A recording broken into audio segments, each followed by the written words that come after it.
Uh, hello. Chainsaw Man chapter 204 came out today, and we are going to quickly go over it. So, the chapter opens with Yoru turning the building that she and Denji were in into a sword. So she inadvertently saved the lives of the civilians that this building was going to be smashed upon. Um, but anyway, she turns it into a small sword and decides that she is going to go fight the falling devil with it. She tells Denji that by the time she's done, if Denji's not finished with the fake Chainsaw Man, she is going to kill it and everyone that's been absorbed in him. So yeah, she does that. Although I don't know about her newfound confidence in beating the Falling Devil, because remember, the last time she fought a Primordial, she fought the Aging Devil, and even with her tank and gun power-ups, she couldn't do anything to the Aging Devil. So her confidence in her ability to fight the Falling Devil may be a little misplaced. We will see in like 2 chapters, probably. But anyway, she runs after the Falling Devil, leaving Denji to deal with the super jacked fake Chainsaw Man with a bunch of guys in him. But Denji tries to talk it out. He offers the fake Chainsaw Man asks him to surrender and let the people in him go. He doesn't, so they fight, and Denji makes really short work of him. He cuts off the head, and then he cuts his torso in half. That's my best interpretation of the scene. I have no idea how to like draw someone cutting another person vertically. It's surprisingly difficult. Like you read like manga with swordsmen doing that all the time. It's not easy to choreograph. I don't think it's beyond my skills. But anyways, he does that. I thought it was a little confusing at first because the art for those 2 pages were a bit crowded in terms of the details. But anyways, he does that.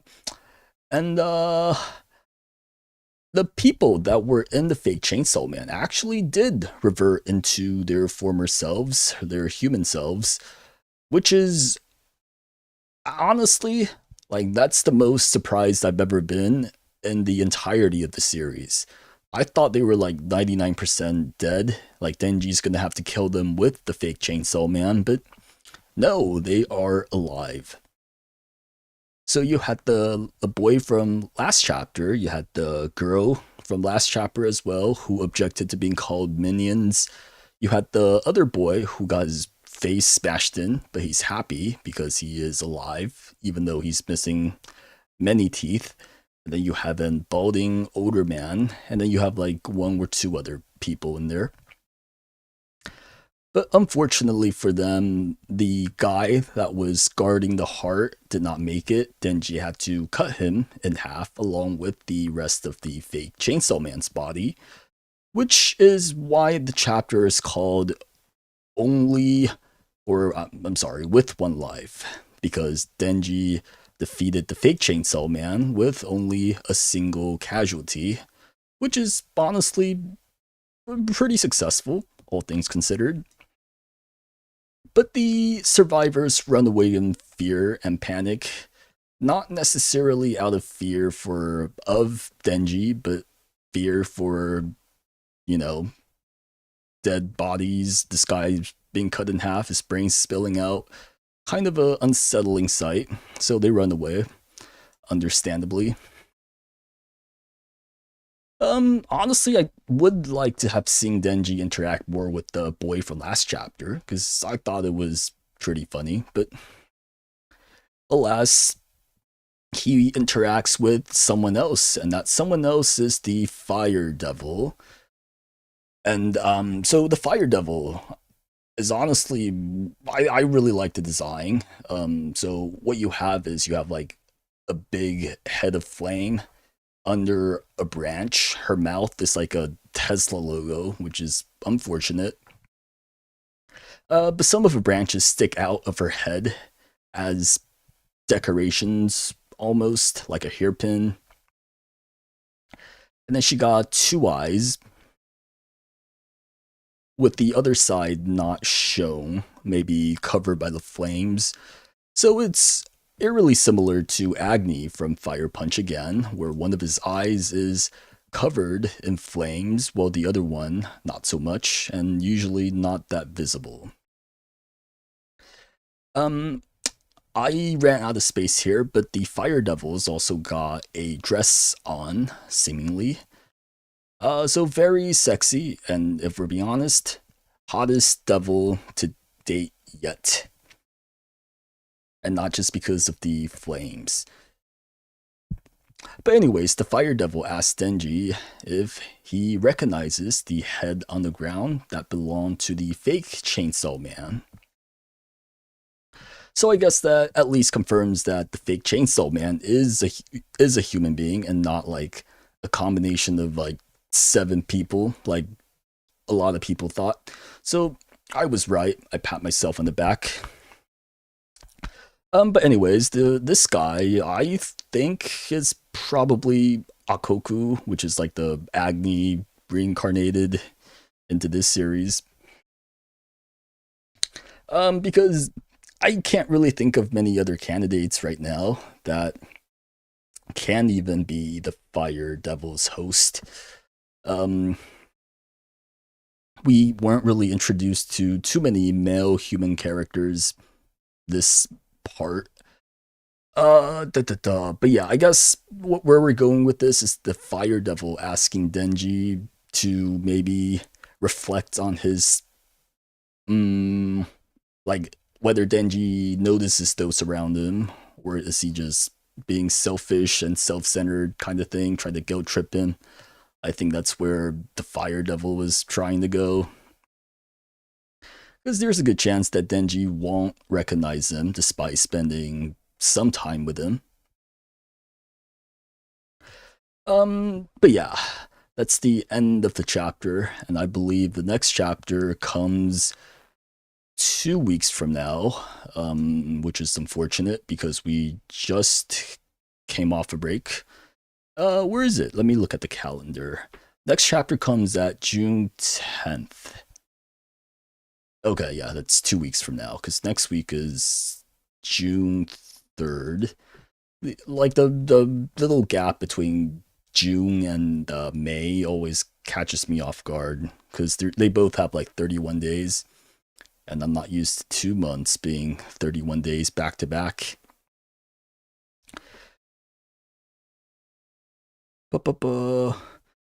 Let's see, Yoru called Chainsaw Man Denji, not Chainsaw Man. Yeah, okay, yeah, that's a good point. I didn't catch that at first. So I guess, yeah, she does. Let me double check that. Yeah, she did.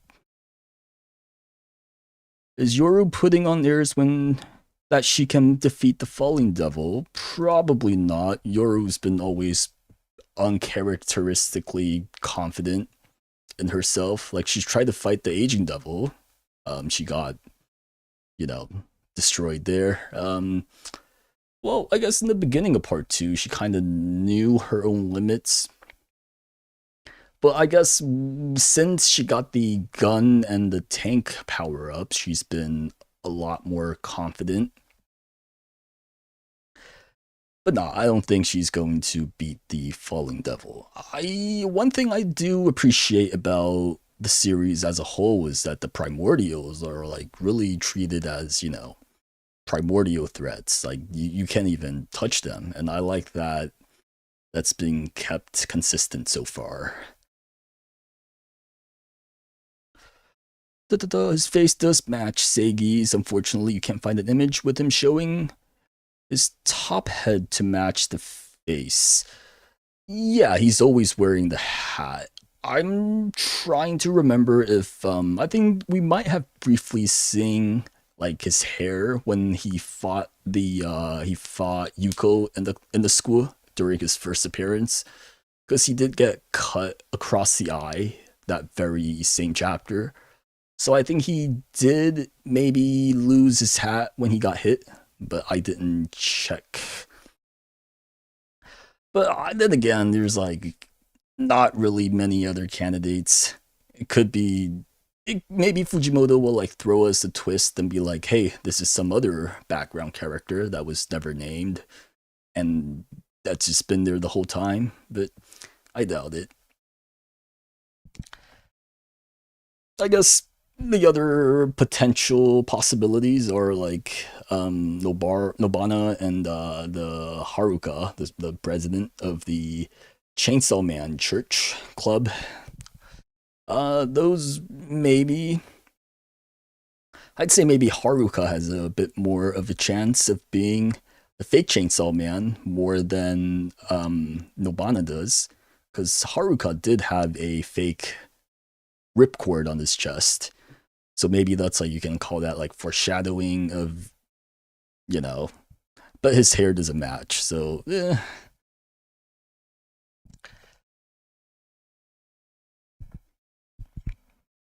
let's see. Chapter 167 is about to turn 1 year next year. I assume you mean to say next week, but next year technically makes sense too. Do you think the author will pull a shocking news and make the face Denji's I can't read. Do you think the author will pull a shocking news and making the face Denji's dad? Probably not. Just cause it's not I don't think it's a very effective narrative technique to pull on the audience, because we don't know what Denji's dad looked like. So if we like see the face and just show like Denji's dad, I feel it kind of fall flat for the most part. You know what my sort of controversial opinion is that in part one, when Makima revealed to Denji that he is the one who killed his dad. Well, I guess she was revealing it to the audience, not Denji, but she was putting it in Denji's face. I did not like that twist very much, just because I read through part one maybe like 40, 50 times just for that, and it's like, I don't think there was any hint on Denji killing his dad prior to that reveal. So I feel that reveal by itself is kind of on the weaker side. So I'm not the biggest fan of Denji's dad so far in the story. Because in part two, there was a, I think after Denji fought the Weapon Devils, there's another scene with, either right after or before, I think it's right after, there was a scene with like Pochita in his head talking about his dad as well. And I'm just not really feeling his dad's inclusion in the story. Let's see. You like how the Fire Devil this match covering One Eye like Agni and Fire Punch. Yeah, Fujimoto really likes to do his like one eye cover up. My low-key conspiracy theory is just that he doesn't like drawing two eyes, because if you draw, like, I'm trying to learn how to draw, and I am really struggling with like making both eyes look similar. I know some people just do like a reflection, like they draw like the left side and the right side will just draw by itself. But I don't like doing that. I feel it just looks a bit too, how do I say, a bit too robotic.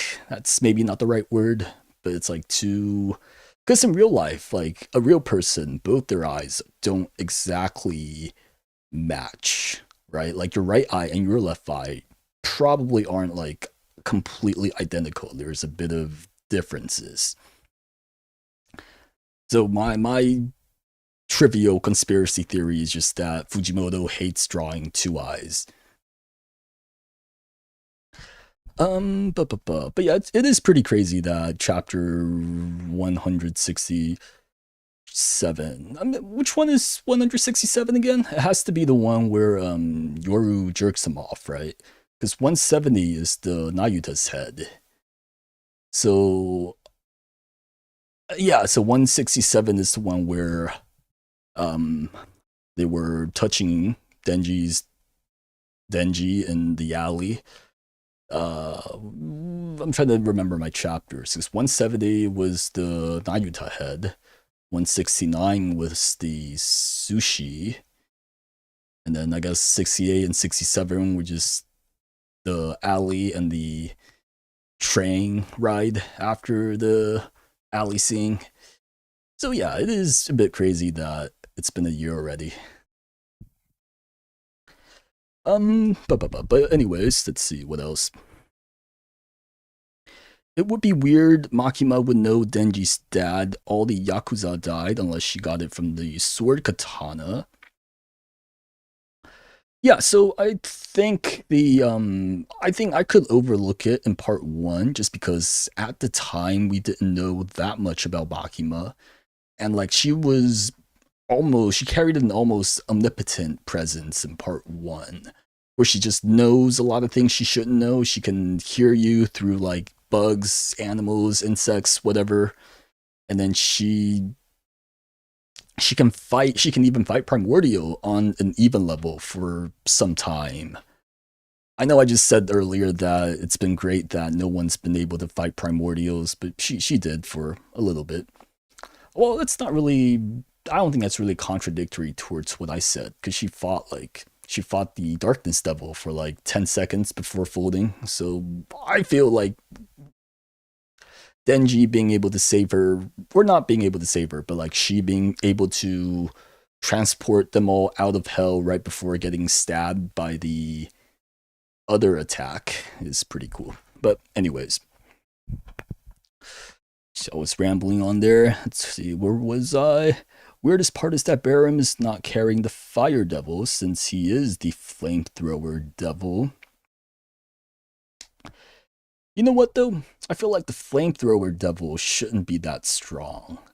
Cause and like think of yourself in the today's world, right? How many people you know are afraid of flamethrowers? It's like I'm pretty afraid of guns, I'm pretty afraid of bombs to a lesser degree because it's not as relevant where I live. But like flamethrowers, I don't know. Never seeing it in real life. The closest thing is like some kids in my class tried to bring an axe spray and then put a lighter in front of it to make a mini flamethrower. It didn't work because the force from the axe spray just like blew out the light from the lighter. But anyways, I do think there should have been some interaction between Barum and the Fire Devil, though. Because from the way Barum talked about it, it seemed like he was the one that was doing most of the legwork and dealing with the Fire Devil and getting the Fire Devil to perform trickery on the church members.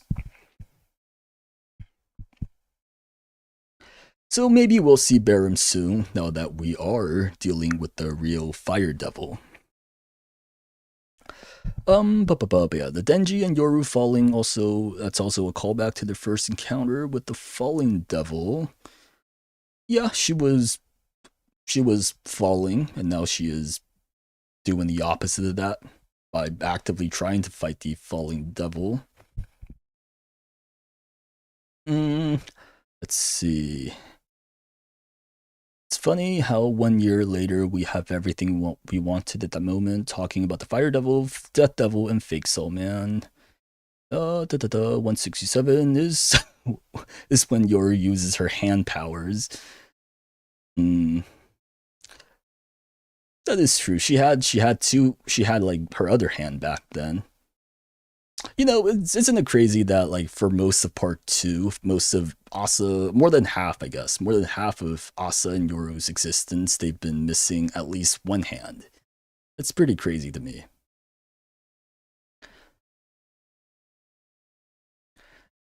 Let's see. We looking back with this one exactly. You thought Barum was the medium to contact the Fire Devil. Yes, I do wish we would see Barum more because he seems like the guy that's doing like most of the negotiations with the devil, most of the preparation for the end of the world. So it's like, I would like to see him a bit more than these random devils at this point.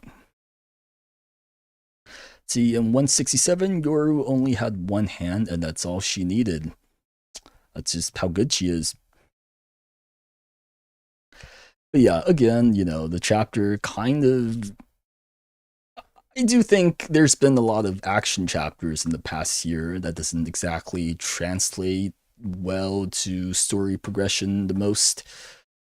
Because, like, from a timeline standpoint, 167 is like 1 to 3 days maybe from the current chapter. So we've been stuck in this current timeline for quite a while.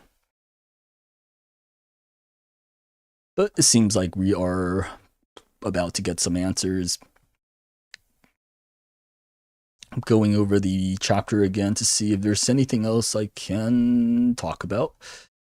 I think I said this already, but I really do like the Fire Devil's design.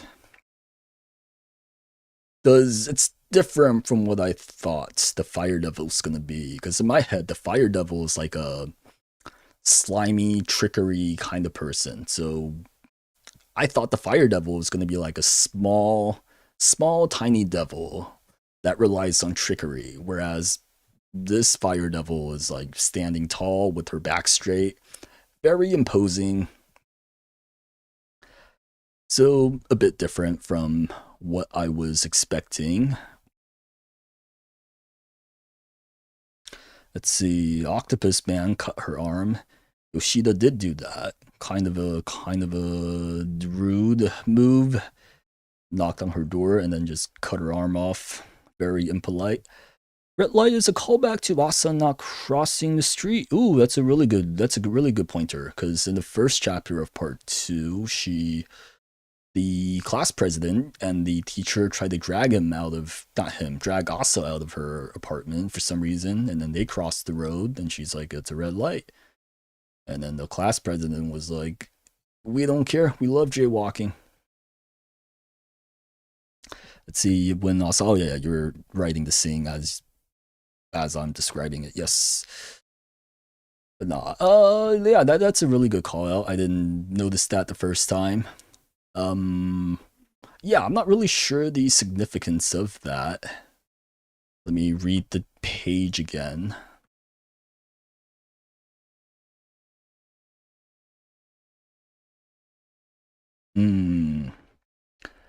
Yeah, there's probably a narrative point to the red light, crossing street, jaywalking, but I can't point my finger on it.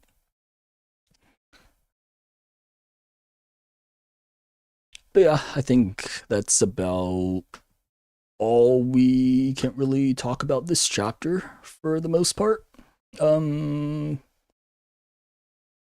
I guess another, not necessarily surprise, but I am a bit. I thought the fake Chainsaw Man would give Denji maybe a better fight, but Denji kind of just played around with him and did what he wanted. So I wasn't quite expecting that.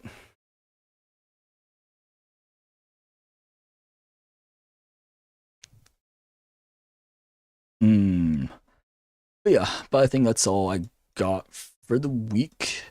Yeah, we'll come back. Next chapter is on, let me pull up the calendar. Next chapter is on June 10th.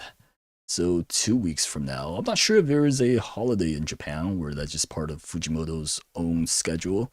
Because I think early May was Golden Week, which is like Japan's spring break. Not sure, but yeah. Oh, thanks for everyone's comments this week. I'll see you guys next week.